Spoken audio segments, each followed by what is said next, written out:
મિત્રો, પંચમ થાળ એ અમદાવાદની one of the famous Gujarati થાળી છે. ગૂગલ મેપ ઉપર તેના 4.1 સ્ટાર અને 1900થી વધારે રિવ્યૂ આવેલા છે.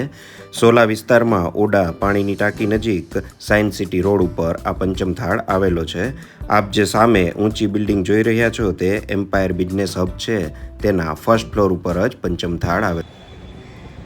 Hello and welcome to our channel travel with 5240. મિત્રો, અમદાવાદમાં સાયન્સ સિટી આવ્યા હતા અને સાયન્સ સિટી આપ આવો તો નજીકમાં કોઈ એવી જગ્યા કે જ્યાં સરસ મજાની ગુજરાતી થાળી મળતી હોય તો અહીં બે ઓપ્શન છે. એક તો મોહન થાળ અને બીજું છે જૂની અને જાણીતી એવી શ્રી પંચમ થાળ. તો આજે આપણે જઈશું શ્રી પંચમ થાળમાં ગુજરાતી થાળીનો સ્વાદ માણવા.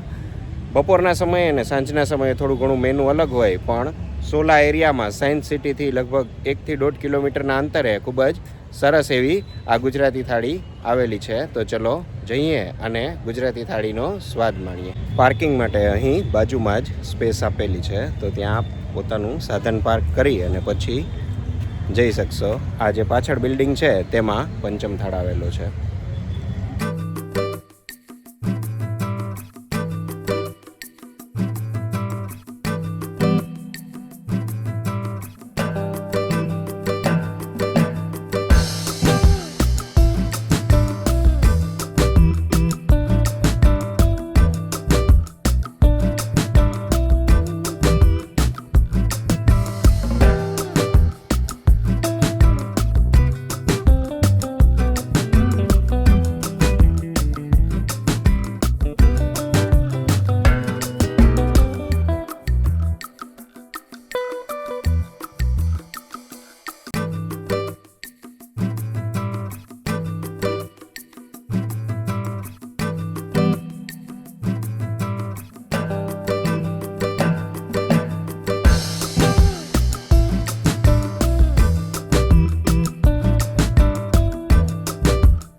સરસ મજાની ગુજરાતી થાળી પીરસાઈ ગઈ છે. તો આપણે સૌ પ્રથમ સરસ મજાની ફુલકા રોટી સાથે આ ગિલોડા કે ટિંડોરાના શાક સાથે શરૂઆત કરીએ.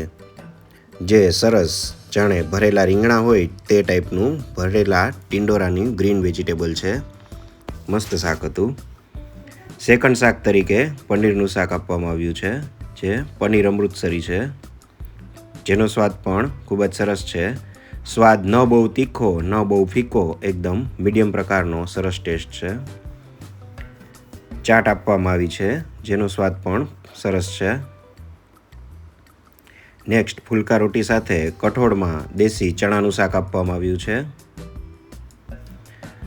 જેનો સ્વાદ પણ સરસ અને ઘર જેવો જ લાગ્યો. હવે પૂરી સાથે આ રસાવાળા બટાકા ટ્રાય કરીએ.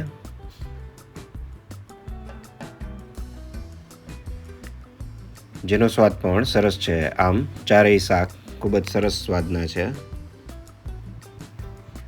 દાળ થોડી તીખાસ ઉપર પણ મસ્ત છે. ફ્રૂટ સલાડ આપવામાં આવ્યું છે, જે પણ મસ્ત બનાવ્યું છે. આજે 15મી ઓગસ્ટ હોય, તિરંગા ઢોકળા ફરસાણમાં છે, ફ્રેશ અને તાજા છે.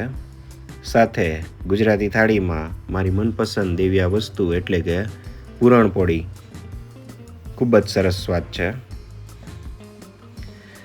ગુલાબજાંબુ ફ્રેશ અને તાજા બનાવેલા છે, જેનો સ્વાદ એકદમ ગરમ ગરમ અને મસ્ત આવી રહ્યો છે. સાથે સમોસાનો સ્વાદ પણ સરસ છે. આમ તમામ આઈટમમાં સ્વાદમાં જોવું ના પડે તેવું છે. છાશ પણ સરસ છે.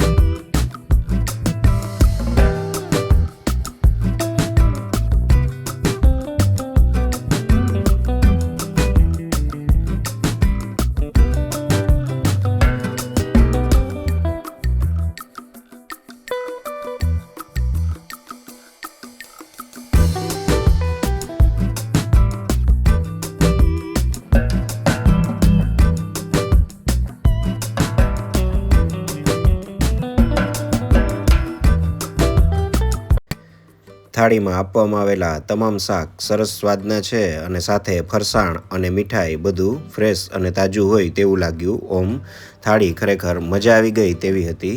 સાથે પ્લેન રાઈસ અને આ દાળનો સ્વાદ પણ ખૂબ જ સરસ છે અને એટમોસ્ફિયર પણ એકદમ શાંત લાગ્યું. ઓમ ઓવરઓલ ખૂબ જ મજા આવી.